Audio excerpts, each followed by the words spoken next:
తాకట్టులో ఉన్న బంగారాన్ని విడిపించి ఆ రోజు ఆన్‌లైన్ ధరకే కొంటుంది కొమ్మూరి గోల్డ్.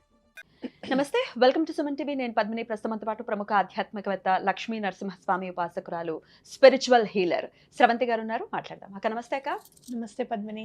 అక్క, హారతులు ఒకరు కమెంట్ రూపంలో పెట్టారు. హారతులు, అమ్మవారికి ఇచ్చేటటువంటి హారతుల గురించి చెప్పండి అని. హారతి అనే మాట తీసినప్పుడు మీకు నేను చాలా చాలా రుణపడి ఉంటాను. ఎందుకంటే ఓ చక్కటి హారతిని సుమారు 3 ఏళ్ళు అయింది కదా మీరు చెప్పి, తమలపాకుల హారతి అవును. ఇంట్రడ్యూస్ చేశారు. ఎప్పుడైతే చెప్పారో ఆ వారం నుంచే మొదలు పెట్టడం, అంటే శుక్రవారం చేసుకోవటం అనేది మొదలు పెట్టాను. క్రమేపీ జీవితంలో ఎదుగుదల ఉంది. కష్టాలు వస్తున్నప్పటికీ దాన్ని అధిగమించేటటువంటి సామర్థ్యం కూడా పెరుగుతోంది. సంతోషం అయితే పరిడవెల్లుతోంది మా ఇంట్లో అని చెప్పడంలో ఎటువంటి అతిశయోక్తి లేదక్క. తమలపాకుల Very good, Harathi. Padmini. Thank you. నేను చెప్పాలి మీకు. Thank you so very much. నాలాగే ఎంతో మంది దీన్ని అడాప్ట్ చేసుకుని, అసలు నా ఫ్రెండ్ కరుణ, మీకు కూడా చెప్పాను, వీడియోస్ కూడా చేశాం. వాళ్ళు కూడా ఎప్పుడైతే చూసారో అప్పటి నుంచి కంటిన్యూ. ఇంకా శుక్రవారం వచ్చిందంటే అది పండగ ఇంట్లో. ఓ చిన్న సైజ్ పండగ. అమ్మో, తమలపాకులు తెచ్చుకోవాలి, చక్కగా హారతి ఇచ్చేయాలి అమ్మవారికి, ఆ పాట పాడేసుకోవాలి, ఇవన్నీ ఉంటాయి. ఈ తమలపాకుల హారతి ఏదైతే ఉందో చాలా చాలా బ్యూటిఫుల్గా నేను అప్పటి నుంచి కూడా కంటిన్యూ చేస్తున్నాను. ఒక్కసారి ఇంకా తెలియని వాళ్ళ కోసం ఈ తమలపాకుల హారతి వైశిష్ట్యాన్ని ఎట్లా చేసుకోవాలి, దీంతో పాటు ఇంకేమైనా హారతులు ఉన్నాయా ప్రత్యేకంగా అమ్మవారికి చేసుకోవడానికి, ఏమన్నా ఒకసారి చెప్పండి. చెప్తాను పద్మిని, తప్పకుండా.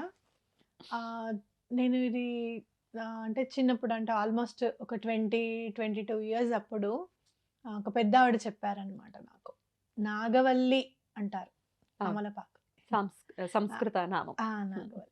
అలాగే అంటే తమలపాకు తోటల్లోట, మరి అది ఎంతవరకు తెలియదు నాకు, కానీ పూర్వం రోజుల్లో పాదాలతో నడవకుండా మోకాళ్ళతో నడిచి తమలపాకుల్ని కోసేవారట. మర్యాద ఇచ్చేవారా? అంటే చాలా అసలు అంటే దేవతా వృక్షం కిందకే దాన్ని తీసుకుంటారనమాట.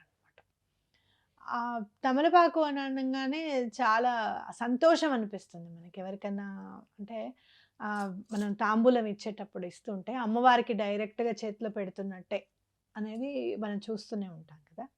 అలా చూసుకుంటే కనుక తాంబూలానికి కూడా చాలా మంచి ప్లేస్ ఉంది అమ్మవారి మనసులో. నములుతున్న తాంబూలాన్ని తీసి మూకశంకరుడికి ఇస్తే మూగవాడు 500 శ్లోకాలు చదివాడు.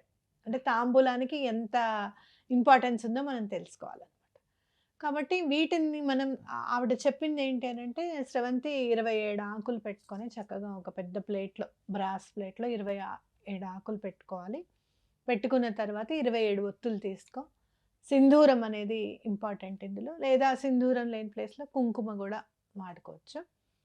మీరు చక్కగా ప్లేట్లో 27 ఆకులు చక్కగా అరేంజ్ చేసేసుకొని, మధ్యలో 27 ఒత్తులు ఆవు నెయ్యిలో ముంచి పెట్టి, ఆ చిన్న ఏదైతే ఒత్తులు పెడతామో దానికి కొంచెం సింధూరం పూయి, లేదు అంటే కనుక కొంచెం కుంకుమ కూడా అద్ది అవి పెట్టి, కొంచెం కర్పూరం వేసి వెలిగించి, హారతి ఇట్లా తిప్పకూడదు, ఇలా పట్టుకొని ఉండాలా? ఇలా పట్టుకొని ఉండాలి, నుంచొని ఉండు.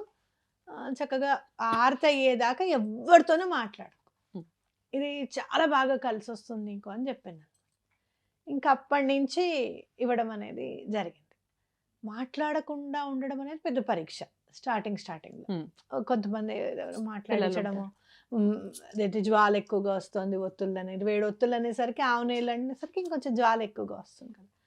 కానీ తర్వాత వాళ్ళకి అందరికీ చెప్పడం, నన్ను మాట్లాడించొద్దు అయ్యేదాకా అని. మరి అలానే నుంచోవాలి అయిన దాకా అంటే నాకు అనిపించింది, పాటలని, అమ్మవారి పాటలు చక్కగా పెట్టుకొని మొబైల్లో వింటూ ఉంటే అమ్మవారి మీద ఉంటుంది ధ్యాస అంతాను, అది అయ్యేదాకా కూడా మనం నుంచోవచ్చు అని చెప్పి.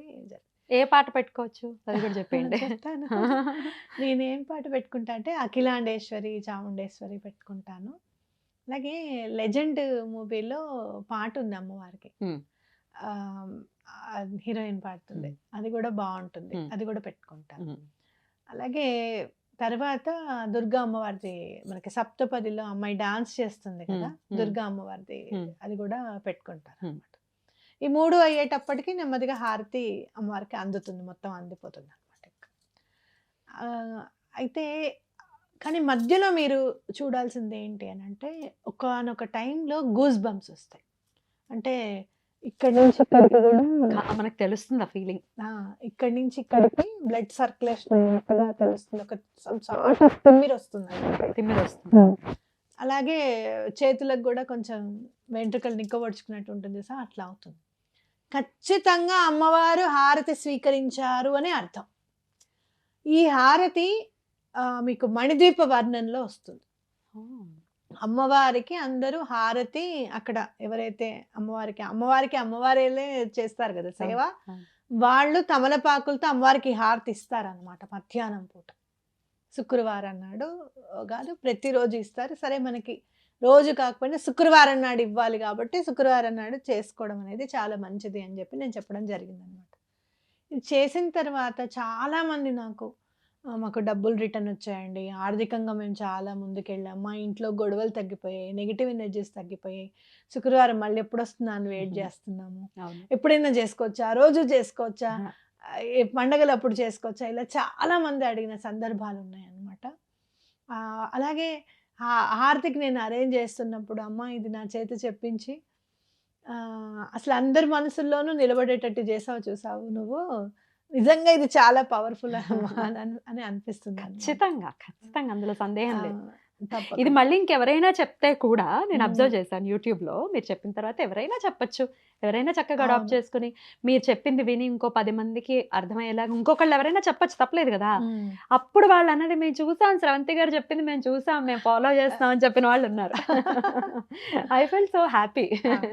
నాకు ఒకటి అనిపిస్తుంది పద్మిని, నేను ఏదైనా చేసి అది గనక నాకు సక్సెస్ని ఇచ్చింది అంటే 10 మందికి చెప్పాలి, వాళ్ళు కూడా చేసుకోవాలి, వాళ్ళు కూడా ఆ సక్సెస్ని అనుభవించాలి అనేది నాకు అనిపిస్తుంది అనమాట. ఎందుకనంటే ఏదైనా సమస్యతో మనం పోరాడుతున్నప్పుడు, నలిగిపోతున్నప్పుడు అది స్ఫురణకు వచ్చిందంటే అది అమ్మవారు చెప్పినట్టు, ఎవరైనా మన దగ్గరికి వచ్చి ఇది చేయండి అని చెప్తే కూడా అమ్మవారు చెప్పినట్టే. కాబట్టి మనం దాన్ని వేస్ట్గా పోనివ్వకూడదు. నలుగురికి చెప్పి ఇంకొంచెం అమ్మవారికి ఇంకొంచెం సేవ చేపిస్తే ఎవరైనా అయ్యో ఇది స్రవంతి గారు చెప్పారు కదా, భలే చెప్పారే అనే ఆనందంతో అనుకుంటే ఆ కొంచెం పుణ్యం అన్నా మీకు అకౌంట్లో పడుతుంది కదా. ఖచ్చితంగా. సరే, ఒక్కసారి ఎలా అరేంజ్ చేసుకోవచ్చు? నేను ఆల్రెడీ ఫొటోస్ ప్లే చేశాను, అయినప్పటికీ మీ ద్వారా మళ్ళీ మీరు చెప్తే వింటాము. ఎలా అరేంజ్ చేసుకోవాలి, పువ్వులు పెట్టడం దగ్గర నుంచి అన్ని ఒక్కసారి చెప్తాను. ఒక పెద్ద ప్లేట్ తీసుకోవాలి, బ్రాస్ది. స్టీల్ ప్లేట్ వద్దు, ఇత్తడిదే తీసుకోవాలి. తీసుకొని చక్కగా 27 తమలపాకులు ఉండాలి, మధ్యలో ఒక చిన్న ప్లేట్ ఉండాలి. మళ్ళీ ఆ చిన్న ప్లేట్కి కొంచెం మీరు సింధూరం రాసేసుకొని, లేదంటే కొంచెం కుంకుమ బొట్లు కాస్త పెట్టి, ఈ 27 ఒత్తులు ఏవైతే ఉన్నాయో అవి చక్కగా నెయ్యిలో ముంచుకొని దానిలో పెట్టేసుకోవడము. ఈ 27 ఆకులు పైన ప్లేట్లో చక్కగా రౌండ్గా మీరు అమర్చుకోవడం అనమాట.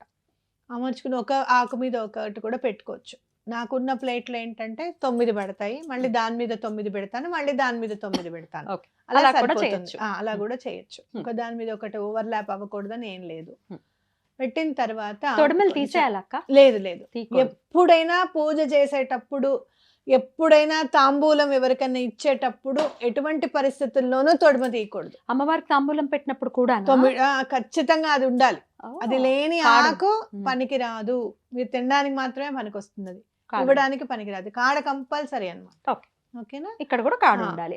చక్కగా తీసుకొని పెట్టిన తర్వాత మీరు ఏం చేస్తారంటే కొంచెం కర్పూరం, ముద్ద కర్పూరం తీసుకొని దాని మీద ఇట్లా నలిపి వేయండి, చక్కగా బాగా వెలుగుతుంది అప్పుడు.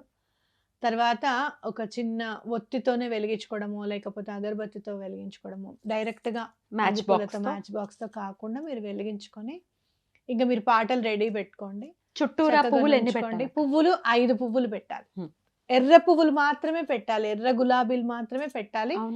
ఒకవేళ మీకు కాని పక్షంలో వేరేవేమైనా పెట్టచ్చు. నేను ఇంకొంచెం అత్యుత్సాహం కదా, కొంచెం 9 పెట్టేయడం, ఎల్లో పెట్టేయడం, ఏం కాదు, అది నీకు అమ్మవారు ఇచ్చిన అనుగ్రహం. నీ మనసుకి ఏమనిపిస్తే అది పెట్టడం. 5 పెట్టాలి. 5 మాత్రం ఖచ్చితంగా 5 పెట్టాలి, 1, 2 అట్లా పెట్టకూడదు, 5 ఉండాలి పువ్వులు. ఎర్రవి పెడితే మంచిది. ఇంకొంచెం ఇంకా మీరు అలంకరణ చేసుకోవాలనుకున్నప్పుడు పెట్టుకోవచ్చు, తప్పేమీ లేదు. చక్కగా వెలిగించుకొని చక్కగా నుంచోండి. ఇలా అమ్మవారి ప్లేట్ పెట్టుకొని అమ్మవారి ముఖమే చూస్తూ కూర్చోండి. ఆవిడ పాదాలు చూడండి, ఆవిడ ముఖ వర్చస్సు చూడండి. హారతి ఇచ్చిన టైం ఎదుగుతున్న కొద్దికి, టైం అవుతున్న కొద్దికి ఆవిడ ముఖంలో చాలా వర్చస్సు అనేది పెరుగుతుందనమాట. అవును. ఆ పాటలు వింటూ చక్కగా మీరు గూడా నేర్చుకోండి. పాట పాడండి, తప్పేమీ లేదు. ఆ అనుభూతిని పొందండి. అంటే ఇప్పుడు మనం చదువుతూ ఉంటాం గదా! పాటలో వస్తుంది చూడు, నాకెక్కడ గూస్ బంప్స్ వస్తాయో గూడా చెప్తాను ఆ! మీకు. ఏంటి 'ఢోలాసుర భయంకరి' అని ఢోలాసురమర్ధిని. 'సురమర్ధిని' అని అన్నప్పుడు అసలు ఎక్కడ లేని ఎనర్జీ వస్తుందన్నమాట. మనకి కేవలం మహాలక్ష్మి అమ్మవారు సాత్వికంగా మాత్రమే తెలుసు. అలాంటిది డోలాసురుడిని చంపి కొల్హాపూర్‌లో ఉన్న మహాలక్ష్మి దేవిని మనం స్తుతించుకుంటూ ఉంటాం అన్నమాట. మహాలక్ష్మి అని చెప్పి. అప్పుడు బాగొస్తుంది. లాస్ట్‌కి దుర్గమ్మ వారిని అవును. కీర్తిస్తుంది ఆవిడ. అవును. అప్పుడు చాలా మంచిగా బావుంది. అనిపిస్తుంది అన్నమాట. హ. మీరు చక్కగా ఇవి చదువుకోవచ్చు. దుర్గా ద్వాత్రింశనామాల కూడా పెట్టుకోవచ్చు అన్నమాట. ద్వాత్రింశనామాలు కూడా చదువుకోవచ్చు. చదువుకోవచ్చు. ద్వాత్రింశనామాలకి సంబంధించి ఒక చాలా ఎలాబొరేటివ్‌గా ఒకసారి మీరు చెప్తే మళ్ళీ ఒక్కసారి తప్పకుండా వింటామట. చెప్తాను. అయితే ఈ తర్వాత హారతి అంతా అయిపోయిన తర్వాత ఆ తమలపాకుల్ని ఏం చేయాలి? నిర్మాల్యంలో వేయాలి. అమ్మవారు అందుకున్నట్టు చక్కగా హోమంలో వేస్తే ఎలా అవుతాయి, అలా వడిలిపోతాయి. అవును. అవన్నీ వేడికి పువ్వులు అవన్నీ కూడాను. అవన్నీ గూడా చక్కగా తీసుకొని, నాకనిపిస్తుంది ఎన్నో తమలపాకులు ఉన్నాయి గదా! ఈ తమలపాకులే సేవకొచ్చాయి. సేవకొచ్చాయి గదా అని అనిపిస్తుంది. వాటికి థాంక్స్ చెప్పి, యూనివర్స్‌కి థాంక్స్ చెప్పి అవి మనకు అందించినందుకు పువ్వులన్నీ చక్కగా మీరు అవన్నీ నిర్మాల్యం అంతా తీసుకొని ఒక కవర్‌లో వేసి ఎక్కడన్నా తొక్కని జాగాలో వేయండి. రైట్. మంచిది. తప్పకుండా అక్క. చాలా చక్కగా తెలియజేశారు. ఒకవేళ మీరు ఆల్రెడీ చేస్తున్నారు ఈ హారతి అంటే గనక ఖచ్చితంగా మాకు తెలియచేయండి. సంతోషిస్తాము. అలాగే ఇంకేమైనా తెలుసుకోవాలి అనుకున్నా కూడా కామెంట్ సెక్షన్‌లో తెలియచేయండి. వాటిని ఖచ్చితంగా అడ్రెస్ చేస్తాం. ఎందుకంటే ఒకళ్ళు కామెంట్ పెట్టారు. హారతుల గురించి చెప్పండి అనగానే వెంటనే దీని గురించి అడగడం జరిగింది. ఇంకా కొన్ని హారతులు, ముత్యాల హారతులు గాని ఇవి కూడా మీరు చెప్పారు కదా! వాటి గురించి నెక్స్ట్ వీడియోస్‌లో మనం అలాగే. మాట్లాడుకుందాం. చాలా బ్యూటిఫుల్‌గా ఎక్స్‌ప్లెయిన్ చేశారక్క. కృతజ్ఞతలు. నమస్తే అక్క. నమస్తే.